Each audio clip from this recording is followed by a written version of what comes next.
Ladies and gentlemen, boys and girls, welcome to this edition of Drive Time. I'm joined once again by my lovely co-host, the Scooter and Showtime Sarah. How you two doing today?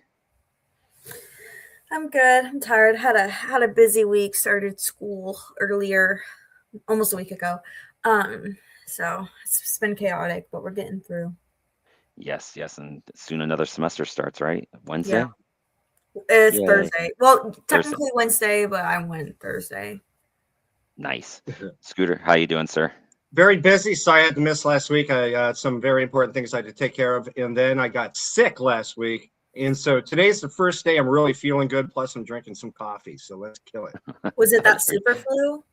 I don't know. I don't think I got like too much of a temperature, but I wasn't getting sleep at night, and I was getting headaches and all. There was a little of the hot flash kind of stuff like that while trying to Right. sleep. So there's I thought something. you're I thought you were just getting ready to bust out saying I started drinking, and I'm like, all right, you go. No, that's right after the show. Well, hey, Understand. that works too. Hey, I'm trying to get this to play through here where I can get it here on the Facebook thing, do what I'm supposed to do on that. So, all right, let's get started here. We're going to go in kind of a little different order here than what we do. But before we even get started, of course, you can catch us live on YouTube and Facebook, and we're trying out Twitch again. We'll see how that goes. I'm getting a little pop-up message, so I'm not sure if we're on Twitch right now or not. But we will be on Twitch coming up here shortly. And also, we got we're on Spotify, iHeartRadio, Apple Podcasts, Amazon Music, Pocket Cast, Podbean, Castbox, and Odyssey the next day. And soon on YouTube and Facebook, or YouTube and Twitch, we're basically going to be 24/7, where you can go on, type in Sideline Junkies, and you can find your favorite show. And you can just watch us whenever the hell you want. So, if you for some reason need to see this bald head more than once a day, you can go and just continually watch this bald head ramble on about sports as long as you want. And just, fortunately, the sun's going down, so you won't have the sun glare at least. But hey, lots of ways to check us out. We are ever growing here on the Sideline Junkies Network, and it's always fun to see. And thank you for joining us and being part of our growing pains. All right, let's get some football talking, shall we? We're gonna go. Normally we start with the college football, but those games were Thursday and Friday. We're on Thursday and Friday. But let's be honest, the football games that the NFL gave us on Saturday, and then the first two games on Sunday were the chef's kiss. I mean, I don't think the NFL could have asked for better games, with games going into the fourth quarter than what they gave us this weekend, right? That's it. That's all you guys got. I was going to give you just a general chance to comment, but okay. I was Yeah, mostly working, so I couldn't see much games, but okay. I still kept up with it. All I right. saw all the games except I had to watch replays of the Jags game because I couldn't get it on my Sling because they don't do local CBS or something stupid. So I couldn't watch that one. But I did watch a bunch of the replays, and it looked like an amazing game. Yeah, there was a lot of good And I ones. was keeping track of the game while watching Wow. the documentary Grant on U.S. Grant, the former governor or general and president.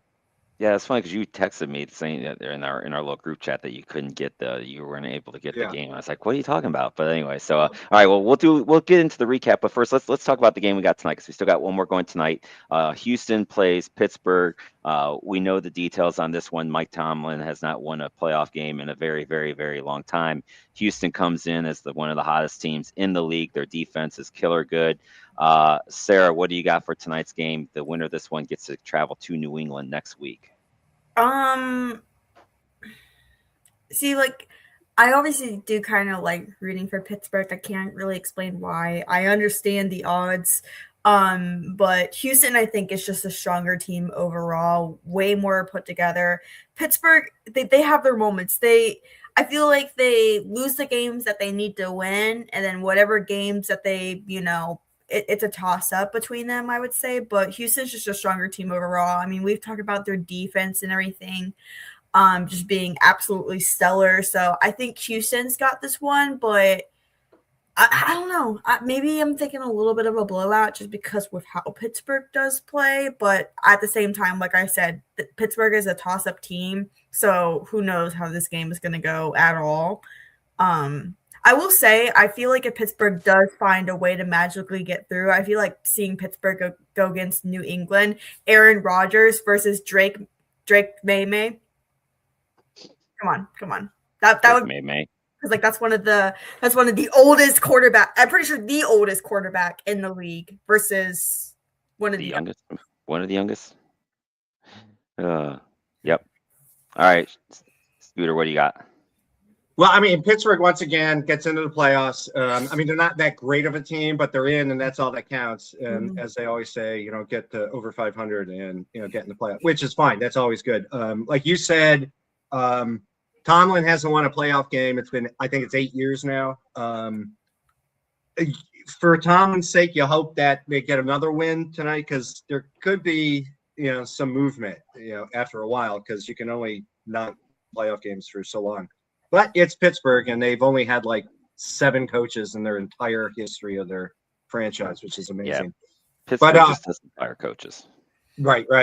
And they don't fire them. And, it's a good franchise to look at regarding what you really want to become. So, I mean, that's the plus on Pittsburgh. The field's probably going to be absolutely awful. Kicking game should be horrendous.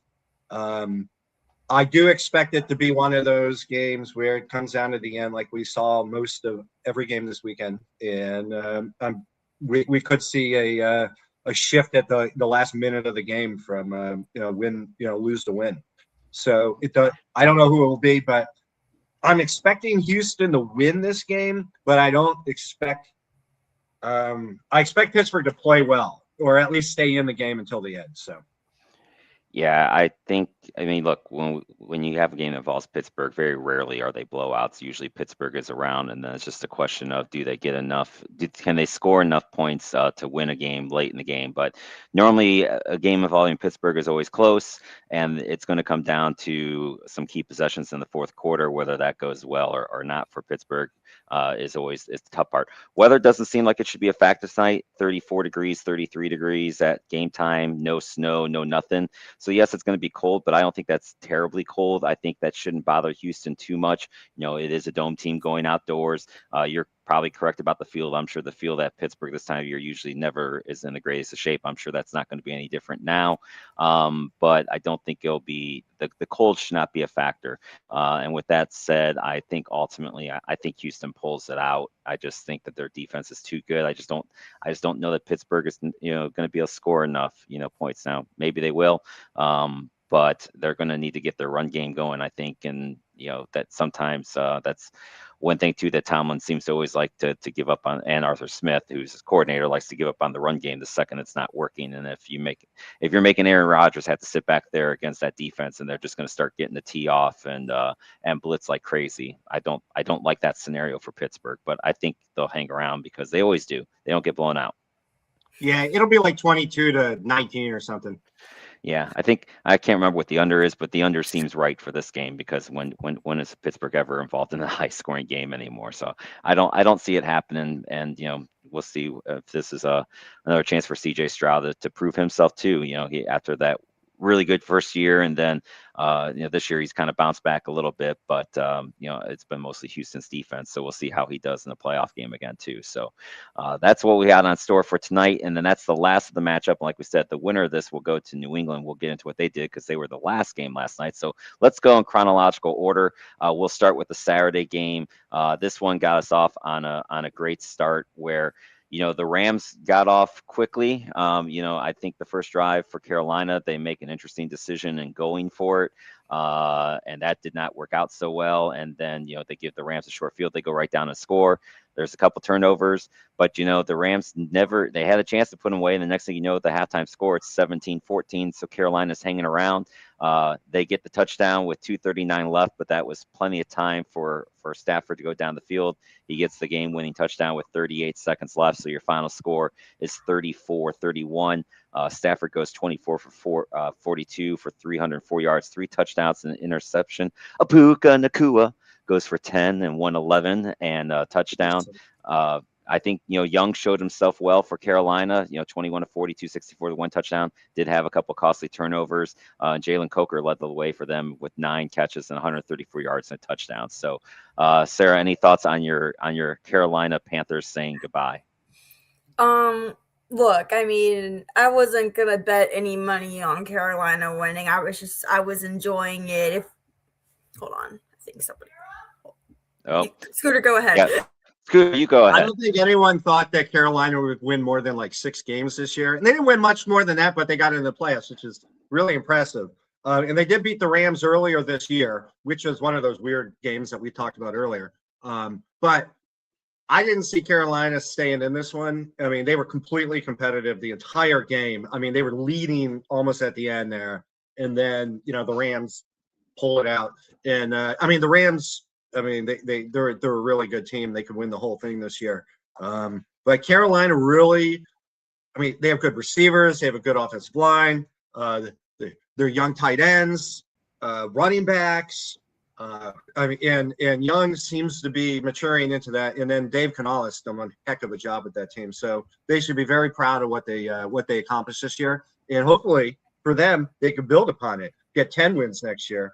We'll see how that works out. But, they're a team that could get there. Except their ownership's a little freaky. Yeah, good news for Carolina. You're in the NFC South, so I think it's a good chance to win 9 or 10 games. Bad news is for Carolina, they're not going to get the first place schedule next year, so we'll see how that. We talked about that all the time with Washington and going from New England too, having a lower schedule that then next year is going to ramp up a little bit with the other teams that you play.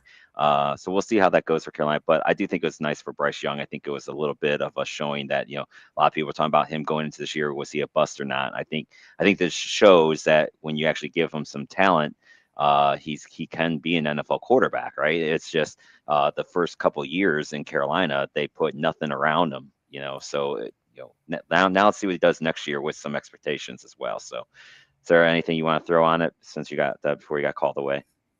Yeah, sorry about that.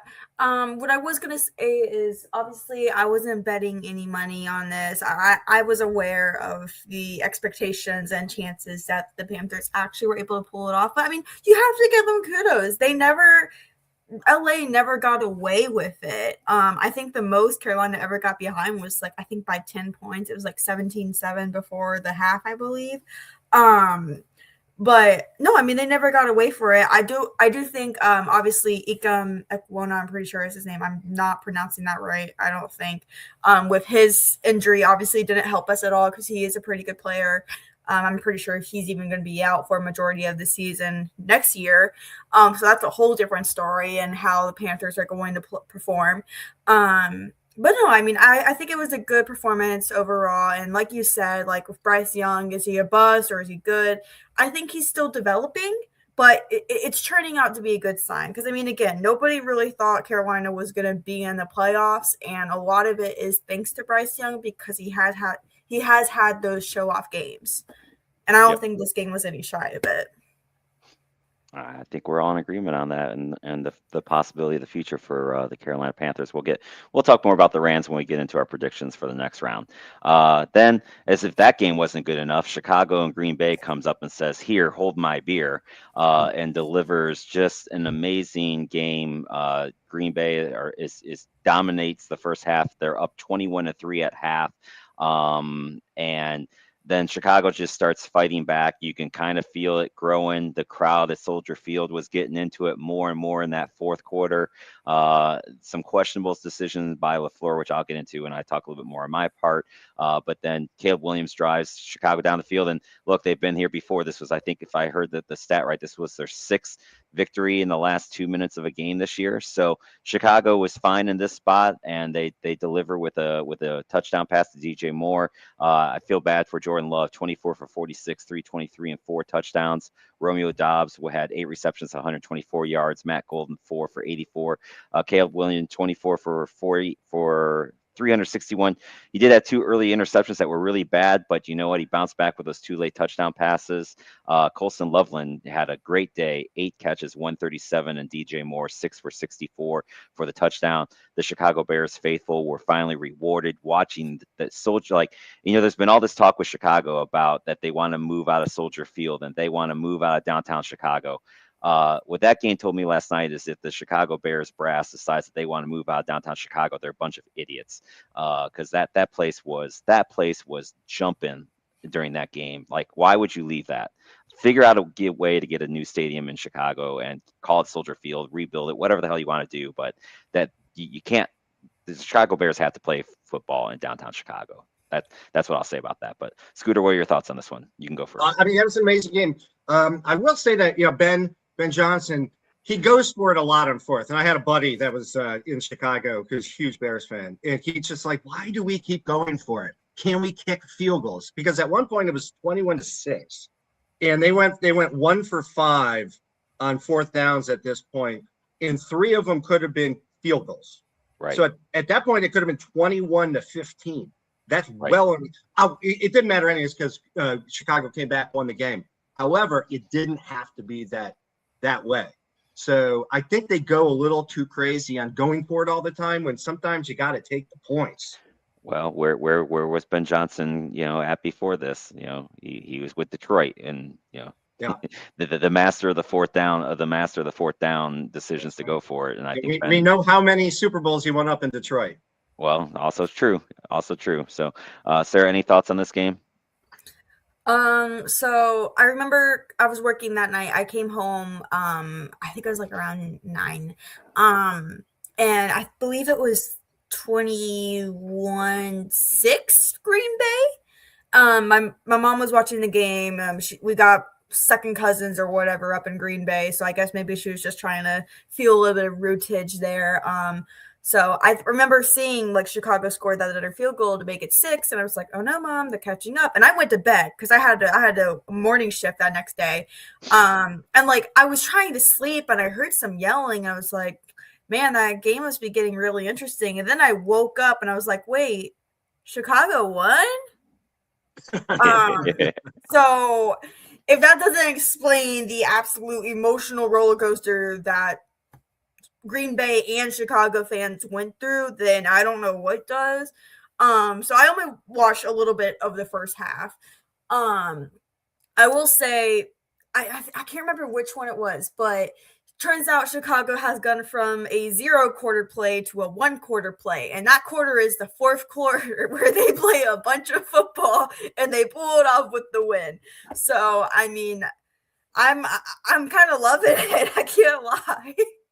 Yeah, I made my prediction earlier this year about Chicago. So this was kind of a hard game because I had Green Bay. My Super Bowl pick was Green Bay and Buffalo, but my fun pick was Chicago, and they're a fun team, and like watching the stadium made me like I was rooting for him just because of the stadium. LaFleur, like, there's a lot of people that love him as coach. I think he's just so overrated. And again, I think there were some decisions that he made in that game on the second to last drive. Because remember, they had 2 good completions on 2nd down to get him kind of in field goal range. And then, on 2nd down, but you're down to 2:40. You can make Chicago burn their timeouts and get to the 2-minute warning. And they throw 2 incomplete passes, giving Chicago plenty of time. And then, of course, they missed a field goal that the field goal wouldn't have done them any good anyway because they still would have been only up 6. So Chicago still gets a touchdown. Extra point, you still lose the game. So I didn't really get the idea of kicking the field goal there other than, yeah, sure, you make Chicago have to get a touchdown to win, but you're giving them over 2 minutes to do it, and that's plenty of time to get down the field. So you could have run the ball 2nd and 3rd down, maybe get yourself into either you get the 1st down run in it, or maybe you get yourself to a 4th and 1 where you just decide to go for it. But they didn't do any of that. And then and the one thing for sure with the Bears, like you give them 2 minutes in the ball, it seems like they're able to produce a win. So. I like it for them for sure. The gentleman Jack chiming in down 18.5, great poise and great comeback. Yeah, I agree. It was fun to watch for sure. And I'll admit, I had turned it off because there was a lot of good hockey games on Saturday night too. So I was flipping back and forth between some of those. And then when I saw that they got it back to within, I think it was 20, was it 21-16 or something like that. I'm like, okay, I'll flip it back over to that now, and I watched the rest of it. Or it was fun to watch the end, that's for sure. So then you get through Saturday, and you're like, okay, well, we can't get any better than that. And then this game, this was hard to watch Can I because just jump back one on that game before yes, to interrupt you go real for quick? it. I just Yeah. want to say there's two things. Like, I totally wanted to agree with you on that about that field goal attempt, because Yep. now, like, you miss that field goal, now the ball even goes farther back. They Yep. get the ball far instead of, like, if you don't make it a 4th and 1 run or a pass, they get the ball there instead of giving them an extra 10 yards, 12 yards. And another thing real quick about Ben Johnson was he's kind of irritating me with this whole, like, he's a 12-year-old telling everyone to F off and all this stuff. Yeah. Because he got, like, I mean, try to act a little professional. Like, you're the head coach of like, Met. Like, let those players be the guys who run their mouths a little bit. You can say, we don't like Green Bay. We're gonna try and crush Green Bay as possible. Instead of saying F Green Bay, F you, we effing hate those guys. Come on. We don't need to do that. Sorry. That's my old man rant. Hey, it can be your version of grinding Scooter's gears. So I like it. That's good stuff. So, all right, now, so we get into Sunday, and this one was tough because Boss Man is a huge Bills fan. We got Duval Paul, who's a huge Jacksonville fan. So I'm like, all right, either way, somebody's heart's going to get crushed in this game. So I was trying not to root for either team because it's like I feel for both guys, and and Paul was there at the game, and it sounds like it was a really good experience and stuff as far as the game atmosphere there, and it looked like Jacksonville's was kind of back in that sense. But again, it was kind of weird. It was 10-7 at half, and then all of a sudden the offenses for both teams just started clicking, and it was touchdown here, touchdown there, touchdown here, touchdown there, back and forth with 4 minutes left. Jacksonville scores. A nice pass from Trevor Lawrence to Itene, and you're kind of like, okay, but again, similar to other games before, it's like Josh Allen has been here before, and you leave Josh Allen that much time, and Buffalo is just able to go down the field, do what he does best, and then of course the quarterback sneak, run, push, whatever we're calling, whatever Josh Allen does, he gets in there for the 27-24 win. And unfortunately, a bad pick by Lawrence kind of sealed the fate on that one. But overall, Trevor was good. 18 for 30, 207, 3 touchdowns. He did have the 2 picks. Itene had 67 yards rushing. Tootin had 51 yards rushing. Allen 273, the 1 touchdown. He has 2 rushing scores. They held James Cook in check. I'll give Jacksonville's defense that, but Khalil Shakir went off for 12 for 82 yards. So just a really great, fun back and forth game that, I felt bad for whichever team lost that one. Sarah, you go first. As much as I enjoy fighting with Paul about Florida and hating Matthew Tkachuk, I was kind of rooting for the Jags on this one. I can't lie. But it was a close game. I mean, I feel like you really can't be mad about losing this one. I mean, it's killer. Oh my God, it counts. Yay. But I was just trying to throw it in there. But I'm listening. Josh Allen versus Trevor Lawrence. I mean, that's a great battle always. So I really think you can't be mad about this. I feel like it's the same scenario with like the LA and Carolina game. Like you can't be mad. It was a good game. Definitely probably one of the more like looked up to games, I would say. But I'm a little disappointed, but not shocked, I guess. I agree. Scooter, what you got? Well, I'm not surprised Buffalo went in there and won. And I'm not surprised it was a close game either. So I think Jacksonville put on a good show. They did their best against a Buffalo team that's just a little better than them. Here's the thing, though, with Trevor Lawrence. I'm just wondering, like, I know he's been in the league 5 years, had some rough patches with coaches and stuff like that. But I think he's a 63% career passer. In the past 2 seasons, he's 60% passer. And in this past game, he was a 60% passer. You hope that gets better. I know he threw for 4,000 yards. I'm not knocking him. And he did just sign a big contract that keeps him there, quote unquote, till 2030 with an out in 2028. But I mean, he has a big contract, and next year is going to be huge for him with Cohen and everything. And I mean, Josh Allen had the problem in his career early that he wasn't a percentage passer, and now the dude is like 70% passer. Trevor Lawrence needs to make that step. if he doesn't start making the next step, you might be finding another quarterback in the future in Jacksonville if he can't do great things with Liam. Again, it's not a knock on him. I just, he has some more maturing to do, but he hasn't been great so far. So hopefully he does. I like that. We'll see how that progresses for Jacksonville. I think he's got at least one more year for sure. But yeah, that you never know when a team's going to decide, okay, it's time to start looking for the next guy, and he's been around a bit. So next year they can't do anything with it. Like, just say, like, I mean, if they dumped him, it's a $55 million cap hit. Yeah. The year after it's $28 million, but they do have an out on that. I know I'm getting ahead of the whole thing, but at some point you got to prove it. Like, I mean, go to the next game. You know who would do that? The Raiders. Yeah, we fire coaches like nobody's business. It doesn't matter. It doesn't matter. Well, what, $50 million on coaches? That's fine. No problem at all. And then then we get into the middle of the 3 games, and this one again, it was close, and you had the back and forth. This one was kind of hard to. Well, I was on the ice, so I got to listen to the third quarter and then see some of the fourth quarter, this one towards the end of it. But this one was just kind of, it was a close game, but I don't know that it was a well played game. It was just kind of it was a playoff game. It was close, but it was kind of ugly to me. But the good news is, if you hate the Philadelphia Eagles, they are out. So we will have a new Super Bowl champion this year. San Francisco holds on to beat Philadelphia in a 23-19 game. This one was all about Christian McCaffrey. He got the late touchdown, his second one of the game, to go up 23-19. They run a little trick play at the start of the fourth quarter, which really shut up the crowd there at Philly. Like, you could hear a pin drop in that thing until Philly took the lead. Hurts was okay, 20 for 35, only 168. Saquon Barkley had his 106 yards.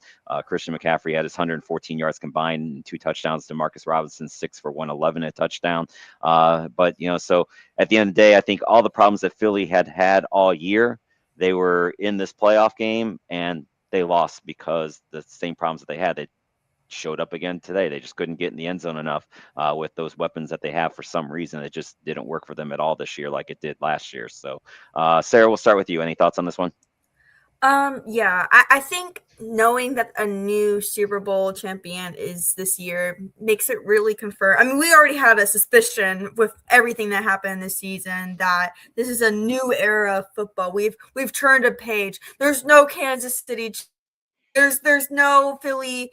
I think I would be a little bit more comfortable if I knew for sure. For some reason, I feel like when New England had that 3-peat, even though I was 9 when that happened, I still feel like that was 3 years ago for some reason. I don't know why my brain is so stemmed to think that it was so soon ago, but it was actually long ago. But maybe I feel a little bit more comfortable with no New England, no LA Rams, because I didn't know they were in recently. But then that would also mean that Seattle and Denver. So I don't know. Maybe I'm just going on a random here. But for real, no Super Bowl, no back-to-back, none of that. But I'm sure we can talk about it more so with San Francisco's next game. They got away with it, thank God. But the injury with George Kittle, how bad is it going to affect them? Yeah, I mean, you feel really bad for George Kittle. He just he's had a terrible. He's had terrible. He cannot stay healthy. I do like that he asked for a bottle of tequila in the locker room afterwards. So hey, that's what it takes to get through it. I don't blame him at all. So exactly. Scooter, what do you got on this one? Well, supposedly there was nothing left of that bottle. Yeah.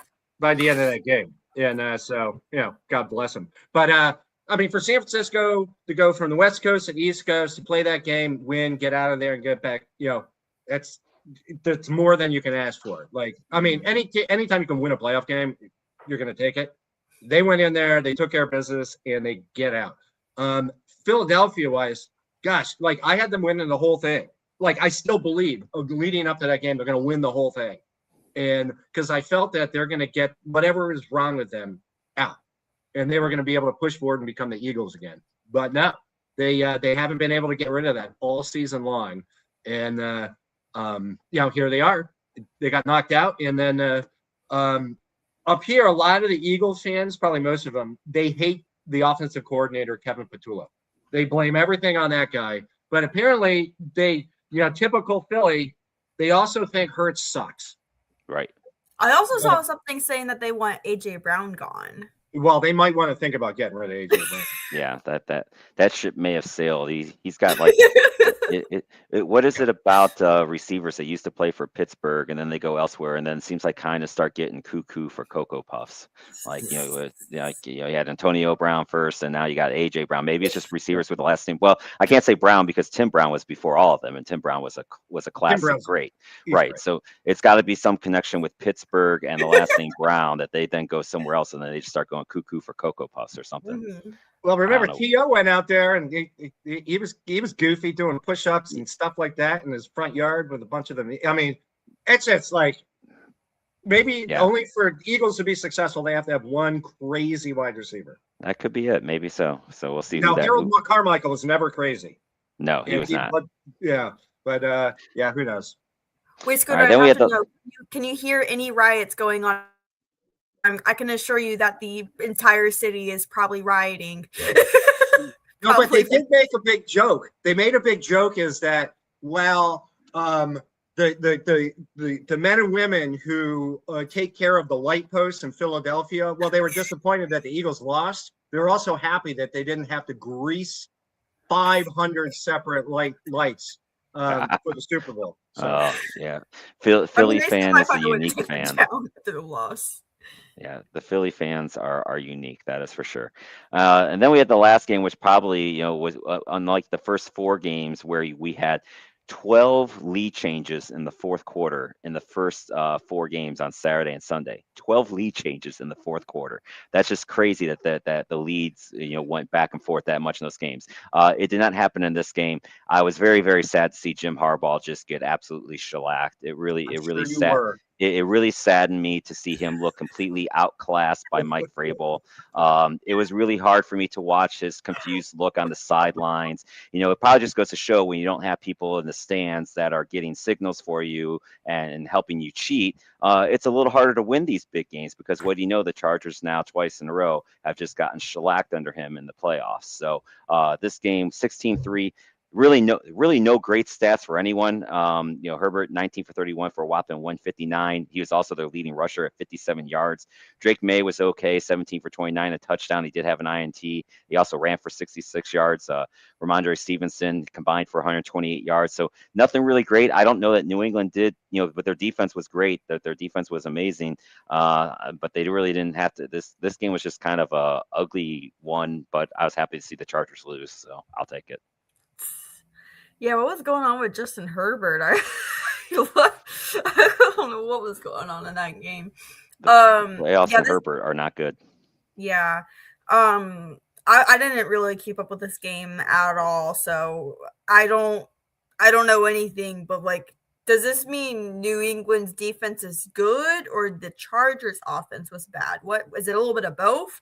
I don't know what happened. I think what you saw there with New England and Vrabel was we're going to win no matter what it takes. And, if it takes defense and us slowing the ball down, that's how we're going to do it. Right. And plus, they probably also said, wow, we're going against Justin Herbert, who stinks in the playoffs. He's pretty good in the regular season, but he's absolutely awful in the playoffs. Yep, it's like the Connor Hellebuck of football. Yeah, right, exactly. That's exactly what he is. So, and that's not good if you're a fan of the Chargers. So that gets us into the games coming up this weekend. The times I don't think have still been announced. I think they're waiting till, for whatever reason, I think they're waiting till tonight's game before they announce the times and all that good stuff. But the 2 games on Saturday are Buffalo at Denver, and then you have San Francisco at Seattle. So let's tackle the Buffalo-Denver game first. Sarah, what's your prediction for that one? I would say Denver's got this one. I mean, Buffalo is a great offensive game, but I do think they still had a pretty messy regular season. I don't think they were as good as they wanted to be, obviously. And of course, Denver completely blew it out of the waters of how good they were performing. Still confused about how some of the pieces in Denver are performing so well. I mean, Bo Nix, obviously, that's a story to tell on its own, but I don't really know any other names to the offense or defense whatsoever. So all I can go is just Bo Nix, and that's it. That's all I can talk about, really. So, I mean, hey, Bo Nix has got it, I guess. That's all I really got. Scooter, what do you like? Well, first, before I get into these, I do want to say that I compliment the NFL on the night games that so far, and hopefully we'll see where we go with these ones. But they've chosen that. Oh, you know what's smart? We're going to do night games at cold weather stadiums because those are fun. You could get snow. As much as a Jacksonville Jaguar fan would love to have a night game there. Right. I mean, come on, no, yeah, that's fine. But Chicago at night, New England at night. Tonight, Pittsburgh. I mean, it's not going to snow in any of those games, but there's always a great chance it could. Now, this one coming up here, Denver, Seattle. If they do it right, Denver's got to play the 8:00 game. I mean, it's got to be in Denver, and hopefully they continue that. But yeah, Denver has a really good offense. You may not know. They have a really RJ Harvey. They got all sorts of really good players on that team. Their defense is outstanding. I can see Buffalo going in there, and I can see Denver taking care of business. And Buffalo. But I mean, Buffalo's good. They could always take care of business too. But I think Denver takes care of business no matter what happens in this one. I think they're a good team, and they're a great coach, and their defense leads them. Buffalo was my preseason Super Bowl pick. Buffalo is still alive, so I'm going to take Buffalo. And I think the reason I think behind is because I think that win against Jacksonville was huge for them. Because how many close games has Buffalo been in the playoffs where they fall just short? Now, granted, most of those were against Pat Mahomes, or most of those were against Lamar Jackson. But I think that win is going to be huge for Buffalo. And while Denver was great this year, I got their defense is amazing. I think Buffalo will find a way. If it snows in Denver, it's not going to affect Buffalo. They're used to playing in Buffalo, so Denver's not going to have that home field advantage of playing in the cold, snowy conditions like they would over maybe a different team. So they lose that advantage. So even if the weather does play effect, I don't think it's going to affect Buffalo. And I think James Cook is going to be the difference in this one. I expect that this is going to be the game where they're just going to feed a lot of James Cook, wear that Denver defense down, and get a victory out of it. So that's going to be my upset pick of this round. Yeah, you're right about James Cook. They got to feed him the ball if they want to win that game. Yep. All right. So then the next one will be San Francisco, Seattle on Saturday. Sarah, who do you like for that one? I mean, I said earlier, I guess San Francisco survived the first time when George Kittle got injured this year, but it's the playoffs. It's different just overall. Seattle, they've had their messy games and they still manage to get on top. I mean, as long as you get it done, you get it done. And San Francisco, they just had a little bit too much of a back and forth game, I think, with Philly. I mean, they were really close to losing it, I fear, and you can't have those same mistakes or the same ugly play like you did with Seattle, obviously. So I think Seattle is probably going to take away this one just with the advantage with how San Francisco is now battling star players' injury and just other things you have to think about it with how they played. I mean, sure, they can come back and be better and completely dominate Seattle, but it's San Francisco. I don't really see that happening right now. Playoffs are it's different. It's a different kind of pressure. Scooter? No, I can see that San Francisco going right in there and beating, not taking care of business, but beating Seattle. But Seattle with Mike McDonald, their defense, wow. I mean, he proves, that their defense wins games, and their offense is even really good too. Especially with Smith and Jigba, he had incredible season, and they have the combo running backs back there. They could put on a show, but San Francisco, they have that pedigree. They've been there. They know how to take care of business. I think watching Salah on the sidelines as a defensive coordinator, that's a rejuvenation for that team. So I think we got a really good game in Seattle. Kind of flip a coin on that one, I think. I know Seattle, the 13th man, that's a deal. But San Francisco's good. Yeah, I agree. I think I would have had maybe taken San Francisco if it wasn't for the Kittle injury. But you combine the Kittle injury with the fact that you also got West Coast going to East Coast, then having to come back to the West Coast to play a game. Seattle's been able to sit there for a week. I think the only way that San Francisco has a chance in this game is if playoff Sam Darnold shows up, which is always possible. So we talk about these other guys, like if Sam Darnold has a Sam Darnold game where he just looks like he is a peewee coach, then San Francisco can win this game. But I think Seattle is going to be too much for this one. I think the travel, no Kittle. I think this is Seattle's to lose.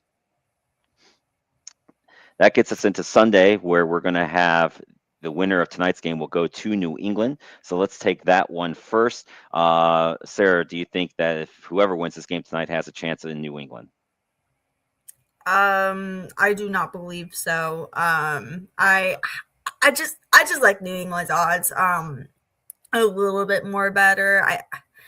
I mean, Houston is put together, and I hate saying that New England is put together because, I mean, I don't think anybody really expected them to jump back this year. I think they were still rebuilding, but it obviously went to their benefit a little bit quicker than I thought it would. But I don't know. I mean, I still think CJ Stroud versus Drake May is going to be a very interesting battle. I could see it maybe hopping back and forth a little bit offensively, despite Houston's great defense. But I still think New England's going to take the edge on this. I don't think Houston's going to have enough to beat, New England. Scooter? Yeah, I'm not sure who, with Houston and Pitt, but I do know one thing. They got a problem going into New England. And, Drake May is playing. Drake May is playing like a 7-year veteran who's won Super Bowls before. That's a problem. Then you have Vrabel. I said going into this playoff series, this playoffs, that Denver and New England have to be taken seriously, and we could see both of them in the AFC Championship game. I don't think Houston or Pittsburgh beats New England in New England. I kind of agree. I don't see Houston being able to go into New England win it, even though their defense is playing incredible right now.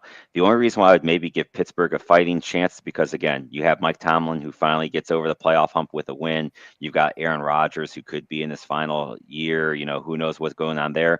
Kind of could be a fun little story that then develops if Pittsburgh starts to get some momentum going in the playoffs. But I think Houston's winning tonight, so therefore I don't think that's happening. So that means I got New England winning that one as well. Then the other game, this one I think is just. This one is where all my interest and intrigue is. You have the LA Rams going into Soldier Field in Chicago. So now you're talking about, now I don't know, I haven't looked to see if the Rams decided to stay on the East Coast or not, because sometimes teams will do that instead of going back home. Because to me that would make sense instead of having to travel out to the West Coast, just to come back to the East Coast again. But you got the Rams at Chicago. Sarah, who do you like? I don't know. Flip a coin. It's just, I would say I'm a little bit more comfortable with how, I don't know. LA is definitely the more playoff developed team. I feel like they're going to have their ways around playing, against the home field advantage and everything. Yes, it's Soldier Field, but LA's been in, been in the playoffs before. They're used to this, I would feel like. Chicago, I'm sure the home field advantage is going to give them a huge boost. But like I said, maybe their fourth quarter play doesn't really help them this much. I don't know. I really don't know where this game would go. But I have a feeling that Chicago's great run is my end out here. I'm like 60 LA, 40 Chicago. But I also would love to see Chicago win because, the Bears, let's be honest. I don't know. Scooter, what do you got? Well, interestingly enough, the last time the Rams in Chicago played in a playoff game against each other was at Soldier Field. It was 40 years ago today. Wow. And it was the NFC Championship game it was 1986 of the 1985 Chicago Bears. And the Bears absolutely, Eric Dickerson, Jim Everett, the Bears absolutely destroyed them. It was like 28-0. And then, we know what happened in the Super Bowl. But that's not going to happen in this game. Now, I think the Rams beat Chicago. They go in Chicago and they beat them. I do see that because I don't think Chicago's there yet. But the Rams are there yet. Stafford's having one of those crazy seasons. And I do see the Rams going into Chicago and beating them. And once again, you pick and choose the New England or the Chicago location. Both will be great at night. Yep, I agree with that. And I think the Rams. A lot of people pick the Rams to do this thing, and I can't disagree with them. But I am fully on board the Bears bandwagon. I've been on board with it all year. I'm not jumping off of it now. So as long as the Bears are in it, I'm rooting for them, and I hope that they win it. AJ Brown was a Titan, not a Steeler. Oh, that's right. What did I have that all wrong? Was that? Yeah, I guess I did. Oh well. For some reason, he was there with the Steelers too for a bit of time too, but maybe I'm wrong on that. I could always be wrong. I'm normally wrong most of the time, but yeah, I'm fully on board with the Bears bandwagon. So let's go. I'm gonna keep that train rolling until they lose. So Makes I sense. this is one of those ones where my brain says the Rams are gonna win this game, but my heart wants Chicago to win it really bad. So we'll see how that plays out. So there we go. There's the quick little we had. Like I said, the weekend was just crazy. We did have a who got canned part 2 because there were a couple of big names that did get fired during this week too. The first big one was, of course, John Harbaugh in Baltimore, 18 years. He did officially get axed. He won the Super Bowl in 2012. I know there's been a lot of talk about this one, so we don't have to go too much into it. But it kind of seems like John Harbaugh is going to be the piece of the coach's puzzle that once John Harbaugh decides where he wants to go, then I think these other teams will start, filling in their vacancies because John Harbaugh seems to be the name that everyone wants. Any surprises on Harbaugh getting fired, Sarah? I mean, it was definitely a surprise. I mean, you talk about Pittsburgh not being one to fire, but Harbaugh's been there for 18 years in Baltimore, and this is like their first bad. From like how I kept up with football, this is like their first bad year, like the first year. I mean, how long did they clinch the playoffs for? I'm not really sure, but It's been a while. I think that's 5 or so 6 I years mean, that they've this is been the first year they make the playoffs. And you're telling me you already can the guy? I mean, they know what they want. I guess that's good, but I mean, Harbaugh, he's got a great decision to make of teams to indulge in. Obviously, one can root for the Raiders, but again, we will Yeah, see. no. Um, Yeah. He's not going. He's not going but to Vegas. I mean, He does not want to go work for the boy wonder. Like I don't blame him. No one's going to want to go work for okay, that but if Boy situation right Wonder now. goes away, Well, but this Boy maybe. Wonder, I don't know. That's a whole nother conversation. Scooter, anything on the Harbaugh? Well, with John Harbaugh, I think you see the situation where you're on the team for so long, you're just not getting anywhere anymore. And yeah, I think if they make the playoffs, they even lose. Even if they win a game, maybe if they win a game, he holds on for another season. But if they make the playoffs, they lose, he probably still gets fired. And it's not a knock on Harbaugh. The time is up. And that's what I'm saying. Pittsburgh and Tomlin. It's probably good for both Pittsburgh and Tomlin for their times to be up. A little new blood, and that's what Baltimore is going through right now. So that's my opinion on that one. Okay. And then right after that one, because they mentioned about teams wanting Harbaugh, Mike McDaniels immediately let go in Miami after that. So I don't really think this is a surprise. He's 4 years in Miami, 35 and 33. Another guy, I don't think Mike McDaniels is going to be without a job long. Someone's either going to take him as an offensive coordinator or he's going to get one of these head coaching jobs. So, it's an interesting fire for Miami. Probably another one of those. Maybe his time had gone up there because it seems like the team was kind of seemed like this year, especially like he lost the team, but then down the stretch that they won a few games, but then the last couple of games they got blown back out again. So I don't know what really to make of Mike McDaniels, the head coach. I guess we'll see what happens with him. Sarah, any thoughts on Mike McDaniel? You have to win games to win games. Right. That's profound right there. That is. Scooter. Now, I think McDaniel, that was another one of those. If you remember a few years ago when the new ownership came in with the Redskins Commanders, and then they had Ron Rivera there, and a whole bunch of Commander fans were like, "Well, fire Ron Rivera. He stinks. This whole season stinks." And it's like, they're not going to fire him. They're going to wait till the end of the season. Then they're going to fire him because there's no point really. So there wasn't really a point firing McDaniel during the season. They already got rid of Greer, their general manager. Yeah. So you saw the writing on the wall. Unless McDaniel won like 6 straight games, he was going to get released anyway. So, again, I don't know if Miami is going to be any better, but it's good for McDaniel. He should move on to find another place. I agree. So this now means we have 8 openings. Officially, 1/4 of the league now has a head coach opening. And like you said, I think if Pittsburgh loses tonight, maybe there's a chance that we add a 9th onto there. I think maybe Buffalo is safe right now, but who knows? Maybe they go into Denver and still lose. Maybe that's a 10th one that could hit. But it's still crazy the fact to think that 25% of the league next year is going to have a new head coach. Well, new to their team anyway. How many of them are actually new head coaches? That's going to be main to be seen. But it's just crazy that there are now 8 openings on the NFL. Yeah, I think you're going to see quite a few new guys. And then you might see like a Harbaugh, like McDaniel's not going to be a head coach, I don't think, right now. He'll be like offensive coordinator in like the Lions or something. But I can see Harbaugh like, I'm just going to take a year off, see what goes on. But, there's, like the Giants. Harbaugh can go into the New York Giants. New York City is like some people go in there, it's like, oh, New York City is just too big for the coast. Harbaugh goes in there and goes, it's not too big for me. Yeah, I mean, we know the Harbaughs, they got the coaching through their father. So that's not going to scare them. So maybe he moves on to the Giants. All right. Anything else on the NFL side before we get into some college football? Because we haven't talked about the semifinals that happened. All right, let's get into it. We're going to start with what I think was the boring game of the two. Indiana just puts a whooping on Oregon. The final score is 56-22.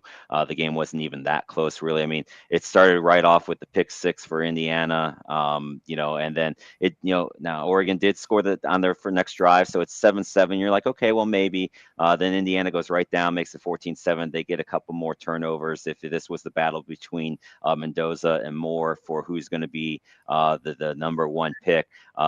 I know, being a Raider fan, and I don't want to just judge it from one game, and I'm not just judging it from one game, but if I had a pick right now, I'm taking Mendoza. Technically Moore may decide to stay in Oregon, but I think he's coming out. I mean, he's going to be the number 2 or number 1 pick, depending on how this all plays out. But this one was just Indiana just continues to roll. Those that doubt Indiana, here they are. They're in the final now, and they are steamrolling. They steamroll 2 really good teams, Alabama and Oregon, to get here. So, Sarah, any thoughts on this one? Okay, Alabama's not a good team. We've talked about this. Okay. It did not need to be in. No. It was very obvious that Indiana was going to beat Alabama, but whatever. Just to go into freaking next week, you're telling me that Miami's defense is going to be able to like deal with that on Oregon? Like that on Oregon is crazy insane. But if I was Miami right now, I'm hyperventilating in a plastic brown bag. I'm hiding, okay? Like, I don't want to be a part of that. Like, Indiana's just way too good. And I mean, I said it earlier, like, I'm pretty sure Indiana's probably going to go away with this thing, winning it all. I will say it's great seeing Kurt's face. I mean, he's clearly, Indiana's clearly winning the game, and he's just not satisfied. He still wants more. He wants it all. Maybe he might actually smile when they win the national championship. We'll see. I'm sure maybe there might be some bets on it, but no words. But God bless Miami. They're gonna freaking need whatever they can do, whatever voodoo magic. I don't know, but yeah. Well, I think we know what Sarah's predicting when we get to the predictions for next week's show, since we'll be on before the national championship game next year or next Monday. But Scooter, what are your thoughts on this one? Anything to add on the Indiana whooping? Well, Showtime brought up Cignetti, and he is just such an unbelievable coach. What his record at like JMU was like 59-7, something like that, and he successfully transitioned them into the big time. And then, there was a time where I guess he spent a few years in Alabama, but he is a full-on head coach for an entire team. Like, if you look at the stats of Indiana's offensive stats, they're good. Nothing too crazy, nothing too insane, but they won 56-22. And, of course, they got an interception return for a touchdown. But the interesting, it's like, Oregon scored 15 points in the second half. Yep. They had that 7, and like you were saying, it was totally done before that. But I just think like Indiana, they took care. They weren't even afraid of Oregon. In Cignetti, he's the best coach in college football. and he's taking Indiana, who they never won a bowl game ever in the history of the University Indiana U until this year. Yeah. Like a It's bowl just game. great. Like their first bowl game was the other day. And, their history is so horrible that the best years that they had were in the mid-'60s. Their head coach was Lee Corso. Right. It's a long time ago. It's been a long, long time. I'm happy to see it for the fans. And it was only for like 3 seasons. And they've never been really good. Now, I think in 1942, during like World War II, they finished 9th in the country. Something like that. But And then the Thursday night game, this one was at least, this was definitely the closer of the two games. You had 6 lead changes throughout the course of this game. And Miami holds on for the 31-27 win. Ole Miss makes it close. They take the lead 27-24, 3 minutes left. Chambliss touchdown pass to Daquan Wright. Miami gets the touchdown run from Beck, which I still don't understand what Ole Miss was doing on defense on that play. They just completely left Beck with a wide open lane to run it in there. So I don't know what happened on that. Clearly there was some type of a breakdown, but just really bad timing to have that happen. And then, look, the last play of the game, was it pass interference? Was it not? There is no chance in hell an official is going to throw their flag on that play. There just wasn't enough contact, and granted, it's not like the NFL rule where the ball would have been placed at the 1 yard line. They would have gotten it at the 20 or whatever, but like, come on, like you're not getting, no official's going to throw their flag on that contact on the last play of the game. It just wasn't happening. So Miami, look, they just keep on winning. And I'll have my grind my gears on this here shortly. But before we get to that, Sarah, any thoughts on this one? I'm sad. I'm low-key kind of sad. I was on this little train of Ole Miss. But I mean, kudos to Miami, but I'm not gonna give them much because it's just not gonna go anywhere. I can't say much, but I will say I don't think Anthony's not on tonight. He'd be really upset with you right now if Anthony was in these comments right sorry. now. I'm preparing him, okay? I'm trying to, it's like giving out like a little. No, you know what? I'm a mother turtle, okay? Anthony's the baby turtle. I'm trying to tell him, yeah, go towards the ocean. And then meanwhile, there's like a flock of seagulls ready to eat him, okay? Like Miami is the tiny baby sea turtle trying to go to the ocean, and Indiana's going to eat them, okay? It's just... You are on fire with the analogies today. I love it. My brain is going off of this. Also, Carson Beck, I don't know if you remember Ice Age when we used to watch it. He looks like Sid the Sloth. I don't want to root for that. That's pretty funny. Oh, boy. Scooter, how do you top that? I don't top that, but I do say Mario Cristobal is I don't know how great of a head coach he is or like an X's O's kind of guy like that, but he's one heck of a recruiter. And what he's done with Miami since he's been there, I think his first year he won 5 games. And, this year they won 12, I think. Right. 12. So he's done an excellent job with that team. And, it's the U.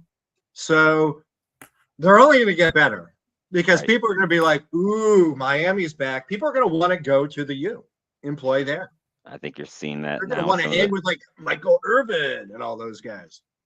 Yep, I think so too. We did have a Jose Can You Sing from this game on Thursday night too, Warren Tree, which was weird because Ben had texted me about the anthem, and it's weird that Friday night they let Indiana's University marching band do the anthem, but Thursday night they had somebody do the anthem, which I thought was weird that they didn't do that for both games. But Warren Treaty, which I thought I had done them before because I remember them singing an anthem somewhere, but then I looked at my log, I did not have them yet.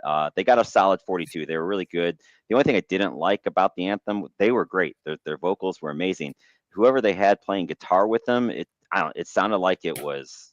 It sounded like maybe the guitar was out of tune or something like that. It just seemed like whenever he was hitting the notes, it wasn't the same thing as they were singing. So that brought their score down. I think if Warren Treaty did an anthem without somebody playing guitar with them, they probably would have scored like in that 45 range, which would have gotten them in the top 10. But they get a 42 for this one. So I don't know if you guys have any thoughts on the anthem or not. But I love the vocals of it, but the guitar threw me off.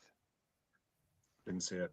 And she added an extra. She repeated a line in one of them too. And you know me, I'm a stickler on the anthem. No adding lines, no repeating lines. You do that's a point reduction. It's just like I'm a judge on a show. It's automatic point reduction when you add a line or you repeat a line. All right, so that's going to get me into my what grinds my gears real quick. So, and I have two parts of it. One is just a real quick hockey one from someone's at my front door. A real quick one from hockey this weekend. If your life is so bad where you have to go to a U12 game and taunt the other team's goalie, you have problems in your life. You need help mentally. Like these two idiot parents are behind this poor 12-year-old goalie. And that was a 6-5 game. The team ended up winning that they were taunting, so I kind of enjoyed that personally. But after the first 3 goals, they're sitting there telling this 12-year-old, you suck, you shouldn't be a goalie, and all this stuff that you can clearly hear. So I go over there and I'm like, enough, cheer for your team, cheer when they score. That's great. You do that again, you're gone. So then, of course, they score again. And so I toss them. But, where are we coming to where as parents, you feel the need to taunt another person's 12-year-old kid?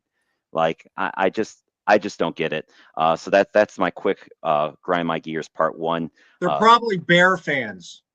Maybe or Big Ben Philly Johnson fans. Oh, I don't know, but either way, like I just don't get why you're doing that. High school games are different. Like you're starting to get into that atmosphere of okay, that's fine. But U12 game, no, I'm sorry, we don't need. And it's a U12 house league game. It's not like this is even a travel game, which I wouldn't have tolerated in the travel game either. But it's at least would have been more understandable. So that's part 1. Part 2 of my grind my gears is. A lot of talk is made about well, Miami shouldn't be in the finals. They didn't win the ACC championship, and we heard the same stuff from with Ohio State last year. Ohio State shouldn't be in the finals. They didn't win the Big Ten championship. Like, what are we doing here? Like, we went to 12 teams so that we have these matchups. Miami's beaten 3 really good teams to get in the final. They deserve to be in the finals. Like, that's it. I'm sorry, SEC fans. Your teams all sucked in the playoffs this year. You went 1-for-8 against the Power 4 conferences. Your only 2 wins in the college football playoffs were against other SEC schools. You got shellacked by everyone else that you played. Like, enough from you, SEC fans, and enough about this. We don't do this for March Madness. When we get to the Final Four, nobody sits there and says, oh, that team didn't win the ACC championship game. They shouldn't be in the Final Four. We don't do that for March Madness. Why do we do this shit for college football? Why does it matter? They won 3 games against 3 really damn good teams. Miami deserves to be there. And stop this whole, oh, they shouldn't have a home game. They should move the game. You can't do that. Like they predetermine where these championship games are going to go. So Miami gets lucky this year. They get to play in Miami. I'm telling you what, you're still going to see a bunch of red in that stadium. Indiana hasn't been here in forever. Their fans are going to travel. They showed up down in Georgia. They're going to have their allotted amount of seats, and I guarantee you they'll be buying up tickets. You're going to have a lot of wealthy Indiana alumni that have never been to experience this before. You're going to see plenty of red still in Miami. I don't think it's going to be just a great home field advantage for Miami, okay? But look, I'm not a big Miami of Florida fan, but they deserve to be there. So let's stop this whole if a team didn't win in their conference championship, they don't deserve to be in the final stuff, because this happens all the time in March Madness, and we're cool with that. Like they've won 3 amazing games to go on this run to be there. They deserve to be there, and that's all I'm going to say about that. You guys want to add anything to my rant? Yeah, wait till it's 16 teams. Our team, the 20th ranked team, needs to be there. I mean, it's just constantly. So, you know what you do with those people? I don't hear you. Hey, Anthony, you checked in right at the right time. So hopefully you enjoyed my rant, Anthony. I'm sure you probably did.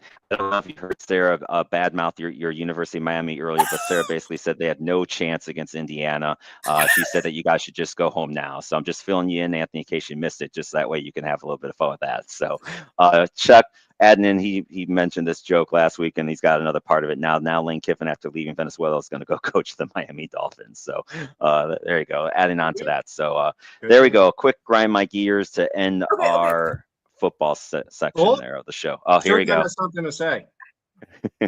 I said this from the beginning. You and Scooter probably would agree with me. Alabama should never been in the playoffs. I don't give a damn that they played in their championship. Thank you. my gear. Bama should have not been in.